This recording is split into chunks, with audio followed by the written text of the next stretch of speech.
Hello mga kagutom! At napakainit nga kanina at ngayon naman ay biglang umulan at napakalamig. Sobra.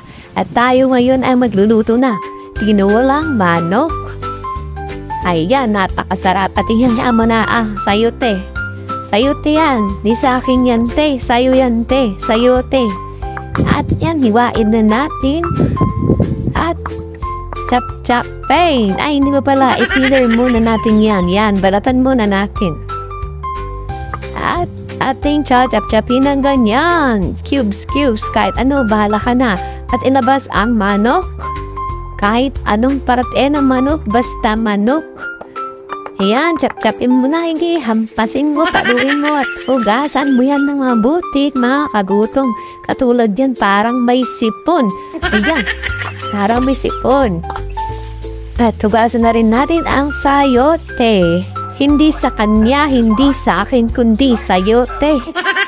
Ayan, i-ready mo na yung bawang at sibuyas at luya mo dyan. At magbalakhiwa ka na. Tulungan mo na ako magluto at magluto ka na rin pala. Habang malamig ang panahon at umuulan ngayon mga kagutom. Sarap kumain ng mainit na sabaw.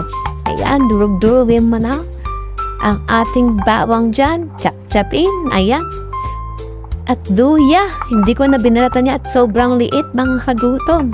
Hinugasan ko na lang na mabuti yan. At buksan na ang kalan at inagay ang mahiwagang kawali at lagyan na onting mantika at bisa na ang luya. Pag nagisa na, isunod na natin bawat ang bawang at sibuyas. At halu-haluin, mekos-mekos. At lagyan na natin ang nokma. Ayan, halu-haluin mo na. Nalo-halo pa nga. At yan na nga ang paminta. Magic sarap. At afsin, budbud mo na. Ayan, budbud mo na. At imekos-mekos natin yan. Ayan, pag nagisa na ang ating manok, haluin muna natin ng mabuti.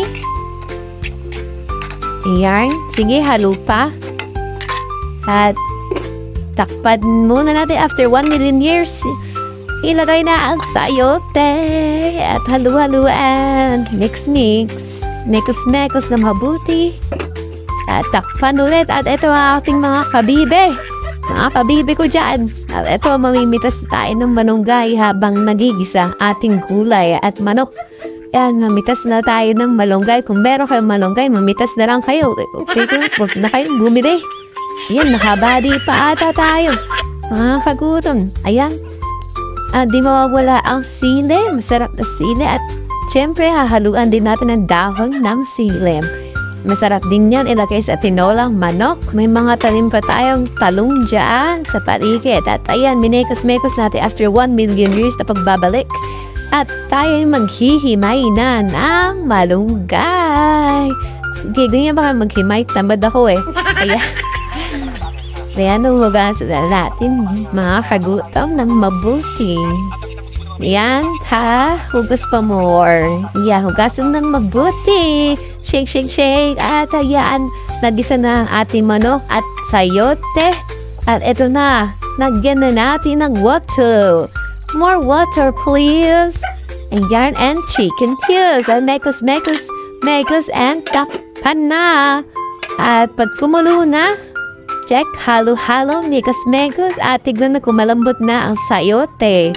Ayan, at ilagay na ang ating mga gulay. Nandiyan na yung dahon ng sili. Mas masarap guys pag may dahon ng sili. Hindi lang malunggay. Ayan, mekos at takpan.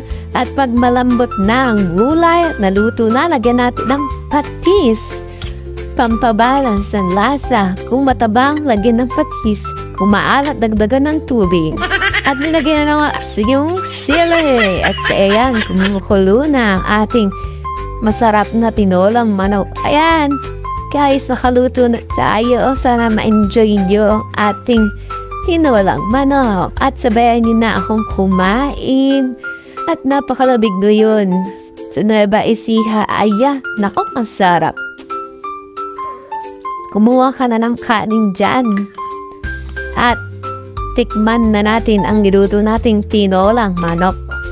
At ayan na nga, sumandok na nga si mga kagutom. At nagugutom na ako, kanina pa ako di kumakain. Ngayon pala akong kakain mga kagutom.